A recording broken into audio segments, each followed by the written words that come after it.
안녕하십니까, 비타씨입니다. 저는 오늘 와청 1구역이라고 하는 재개발 구역에 다가구 물건이 나와 있는데요.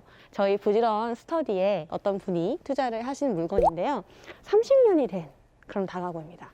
제가 오늘 이 물건을 소개하는 이유는 인테리어를 제가 직접 직영으로 진행하게 되었습니다. 보시다시피 아직 인테리어가 초기 단계고 철거만 깨부순 상태거든요.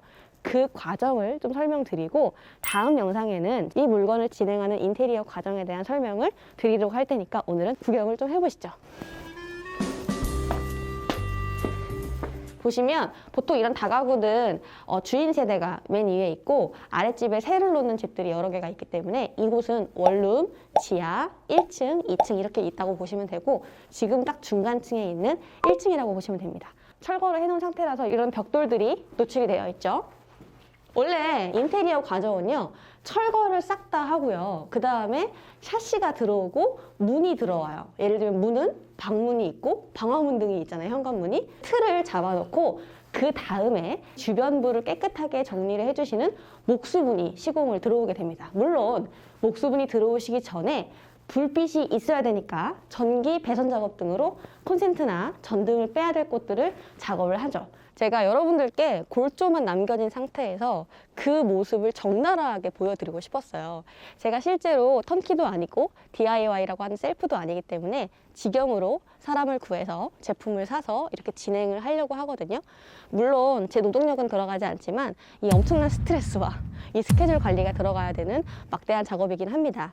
한 달이라는 시간을 잡고 있고 그 비용은 턴키 업자에게 통으로 인테리어 견적을 받았던 금액보다 절반 가격으로 예상이 되어지고 있는데 그 과정들과 그 후의 모습은 제가 그 다음 영상에서 또 보여드리도록 하겠습니다.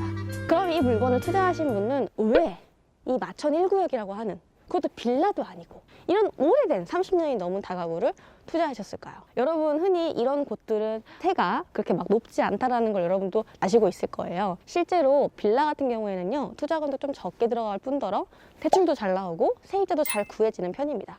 그래서 흔히 말하는 세팅이 되게 수월하게 진행되는 건데요. 이런 다가구는요, 오래됐기 때문에 인테리어를 하지 않으면 세가 약합니다. 투자금이 많이 들어가죠. 이런 큰 물건을 어떤 가격으로 어떻게 투자를 했는지 궁금하시죠? 그 얘기는 이 물건을 거래한 그 부동산으로 한번 가서 얘기를 들어보도록 하겠습니다. 제가 와 있는 부동산은 강동구에 위치한 대일 부동산이라고 합니다. 둔촌주공 재건축 전문이라고 써 있는 게 보이시죠?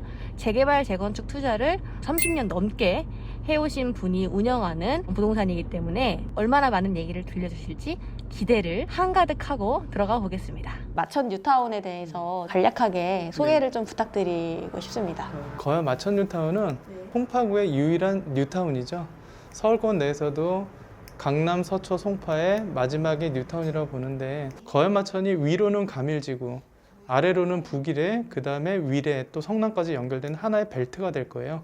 그 중에 거연 마천은 유일하게 송파구라는 거.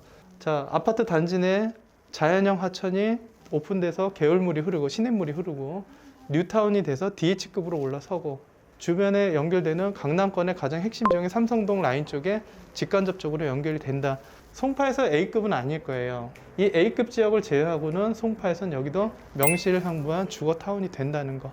그리고 아직 하나의 임팩트 더 남았죠. 교산 신도시까지 완성이 되고 3호선까지 가밀로 연결이 되면은 불과 한 정거장이에요. 5호선은 이미 다 들어와 있고 거기에 위신선까지 들어오고 거연마천에 대한 미래 그림은 상당히 좋다고 봅니다. 추진 속도는 롯데하고 그 다음에 이편안이 들어와서 이제 입주를 하고 있고 이편안이 먼저죠? 네, 그렇죠. 그렇게 하고 이제 시그니처가 지금 입주 중일 겁니다. 그래서 그 다음 순서로는 가장 빠른 게 마천 4구역. 유일하게 이제 송파구에서 첫 번째가 DH급으로 확정이 됐어요. 그래서 DH 클라우드가 된 거죠. 그러면은 순서가 4구역, 3구역, 1구역, 그 다음에 요번에 신속통합 기획된 이제 성당구역 5구역이라고 하죠. 얘가 이제 추진이 될 텐데, 그럼 전체 가구를 묶으면 한 15,000에서 18,000세대, 힐스테이트가 아닌 DH급으로 온다. 마천 1구역이라고 하는 그곳의 가치는 어떻게 보시는지? 전체적인 레벨에 대한 편차는 없다고 봅니다. 1구역에 대한 특징은 뭐냐면 여기에 테라스, 타운하우스 개념이 이 라인이 연결이 돼요. 여기는 좀 다른 구역에 없는 특별한 경우가 되겠죠. 천마산을 뒤에 등지고 있어서 너무 그렇죠. 좋은 것 같아요. 공원도 보지만 남한산성 자락이 다 뷰바인더가 되기 때문에 거기에 쾌적도라든지 이런 것들도 좋을 거고요. 1구역 같은 경우는 입지적인 측면에서는 뭐 마천역, 도보 1, 2분 거리가 되어서 그 위치에서는 빠지지는 않을 거예요. 그럼 이 물건을 중개할 당시가 네. 작년 4월이었나요? 그렇죠. 네, 좀 나가지 않고 있는 그런 상태의 물건이라고 저는 들었거든요. 지금 그때 패턴에 투자하시는 분들은 감정평가라든지 이런 걸 보질 않고 최초의 초기 투자 비용을 가장 중시를 하는데, 근데 이제 중요한 건 뭐냐면 이게 이제 최근에 감정평가하는 그 재개발 지역에서 트렌드가 조금씩 많이 바뀌고 있기 때문에 트렌드를 읽고 들어갔어야 돼요. 그때 당시에 가장 싸다고 했던 빌라 매물이 지분이 한 15평이고 전용이 한 17평이 조금 안 됐어요.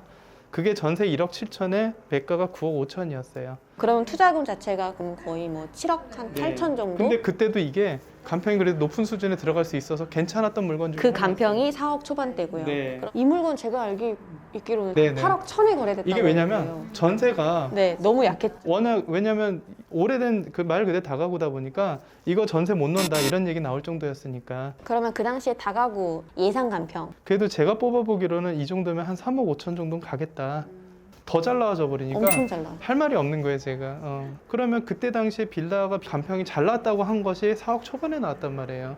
그러면 얘보다 무려 1억 5천 정도 비쌌던 거가 사전 간평은 한 1억 몇 천이 더 싸고.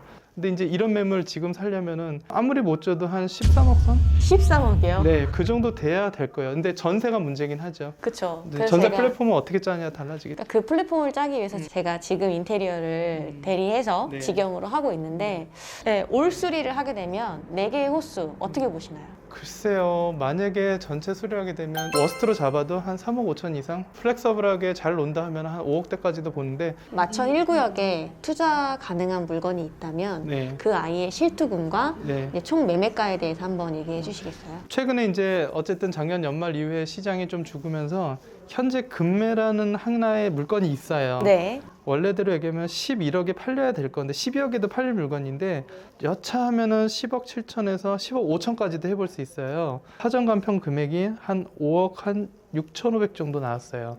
전세는 4억 정도의 매도인이 안아주는 조건으로. 어쨌든 현재 시점 관점에서 이게 가장 좋은 금매다운 금매예요.